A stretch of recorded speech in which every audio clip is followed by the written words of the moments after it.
you've done so much work and you advocate so hard for the Latino community and Latino masculinity and all of that stuff. And I think you shared a little bit earlier without like using the terminology that I just shared, but um, how did you decide? Obviously, probably you're growing up a little bit, but like, how do you define, let's say, instead, Latino masculinity in its state, why it is that way, and like how you think it should be redefined? Man, yeah, as you said, touched on it a little bit, but I've got time. If you've got time, we can I've got go time. into it. Um, you know, my upbringing was a very traditional Latino Hispanic upbringing. And the idea of masculinity was that your value is in what you, I came from a very blue collar family. Your value is in what you produce with your hands. And you behave in a certain way. You have certain, which also means you have certain expectations of how women will behave, because masculinity in the Latino culture, it's machismo, right? That's what we call it. It's machismo. So machismo means not only how you have to behave, but also how you expect women to behave. So when we talk about the impact on families and societies and communities, it's because that's not just men. It affects everyone, right? So I would say that I wish I knew. The one thing in my why that I don't know is exactly why I always felt different. Why is it that I always fought against that? And that's not something that I ever identified as myself. I don't know that one. You know, I can say that I had strong. It's because you are different. Sure. And that's sure. a simple way to put it, but yeah. But the scientist in me wants to know the why, but I agree with you. That's who I am. I find it fascinating, so you see online, for example, a lot of these Latino accounts and memes, and they're funny about, they talk about the feminist wife, and all the comments are about, oh, your wife is broken, you need a new one. And it boggles my mind. I'm somebody who wants, for example, a spouse that's going to challenge me intellectually, that's going to challenge me emotionally, that's going to support me. But it would drive me insane to live with someone who feels like they are passively my servant. That would drive me insane. I couldn't do that. That would be really, really hard for me. And I think that more men than not actually in their souls and in their hearts feel that way, but that the way that society has conditioned us don't feel like they can say that. They don't feel like they can say, you know what, I want a true partner. I want an equal. I want somebody who's going to up my game and whose game I can up too, right? I'm a strong proponent in couples of what I call collective power, right? You shouldn't be looking. I think it's ridiculous. I'm sorry, I'm going off on a tangent here, but no, it's totally fine. I think this is great. It drives me nuts when people say, for example, like it's the Jerry Maguire thing, the line, "You complete me." I think that "you complete me" is too weak. It's not enough, because that imposes so much pressure on that person to constantly complete you. Right. For me, I think that a good relationship is based on the understanding of collective power, right? That you and I together are a team. And what can we achieve together as a team? And how can we help each other build our collective power? And that's something that speaks much more elegantly to me even from I say scientifically a lot, but I like the scientific way of thinking, right? This idea that you and I are going to leverage each other and we're going to make each other better. I'm going to, that there's so much potential inside of each of us.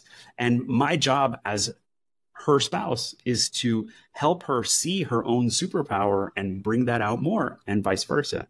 So, the simple "you complete me" seems really small sometimes, when I think of what could be, Yeah, So I think that's, you're right. And I want that too, by the way. So it's like, it, and when I one of the things in when I talk to men and when I talk to Latino men, it's really important. So my wife and I do a lot of speaking together. We do joint mhm. keynotes, for example, where both of us are on stage giving a keynote address, and it's unbelievably powerful for so many of these young Latino men because they have never seen that.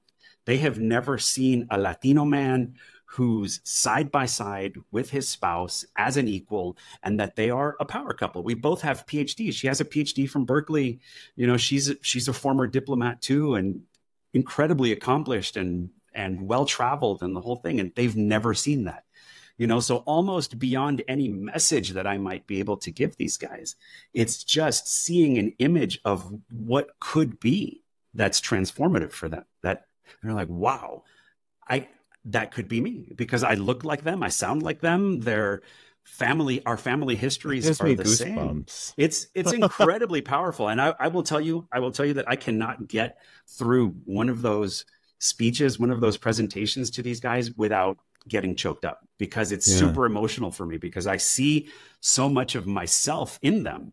I see them reflected back. And, you know, even though they could be my children at this point, I see them going through the same experiences that I did. And it's so gratifying for me to be able to show them at least a version of what Right. could be something so much bigger than what they've been allowed to envision for themselves, you know? So that That's for so me, the cool. whole Latino masculinity piece really, really is that it's showing guys that there's so much more out there than what you've been told, than what you think is possible. There's I the think we are shaped so much by our worldviews. And this is, you know, I was on a reality TV show and I had my life kind of like on lockdown on what it was going to be before this. And this whole thing like opened me up to a whole new world of how damaged people are. But it also kind of gives me empathy for people, even people who are mean on the internet. I have empathy for, which is, I'm like, why, right there? What's my why for that? But it's because I feel like, you know, their world has been a certain way and it shaped their worldviews. And I think this is very similar to that. And I'm curious, like, aside from the work you're doing, what change do you see in the Latino community? And are people receptive to it after they see one of your presentations or interact with you and your wife? so those are two. It's a macro and a micro question, right? Right, That right. the macro question is change is slow.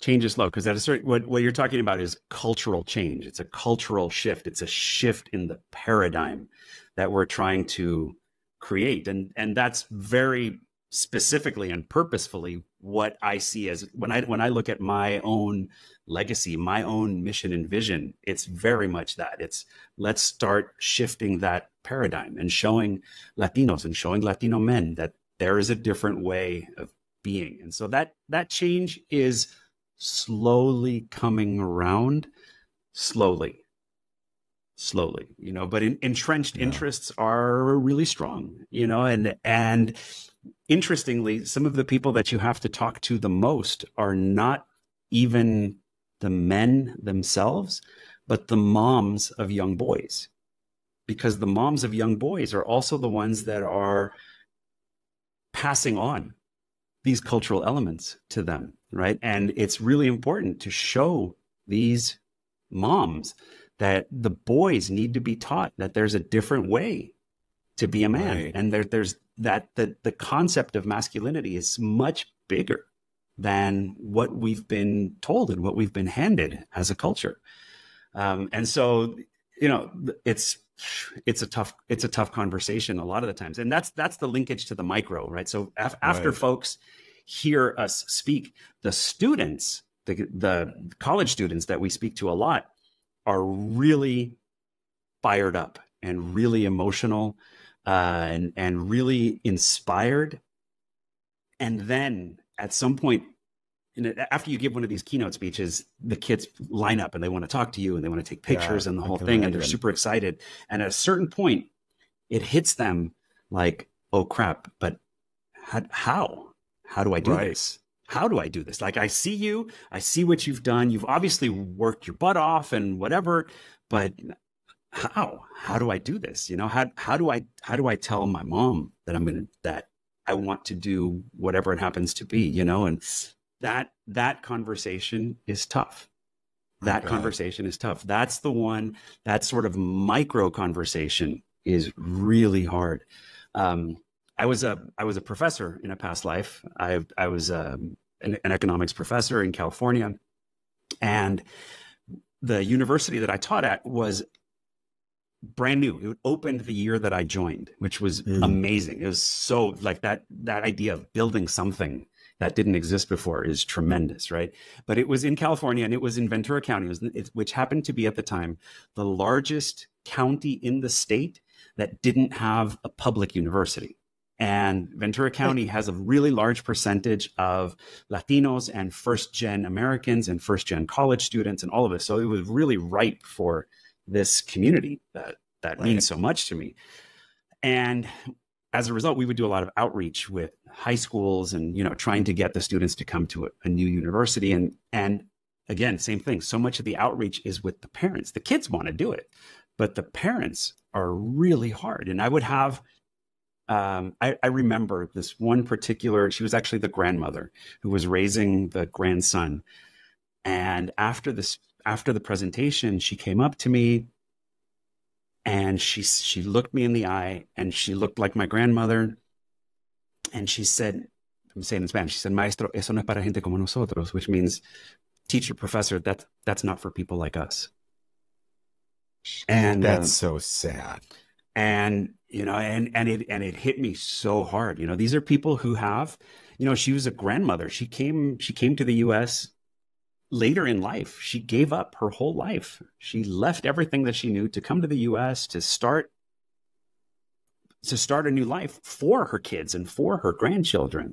You know, so when you think about we talk so much about risk and investment and portfolios, this was their risk and this was their investment. And I'm, you know, in my mind, I'm like, if it's not for people like you, then who's it for? Because, man, I don't know, you know, but that's heartbreaking. Like I know that I will carry that conversation in my heart until the day that I die, because that hit me so hard that like, that's what let me know that this is really what I need to be doing. This is the message that needs to keep going out there.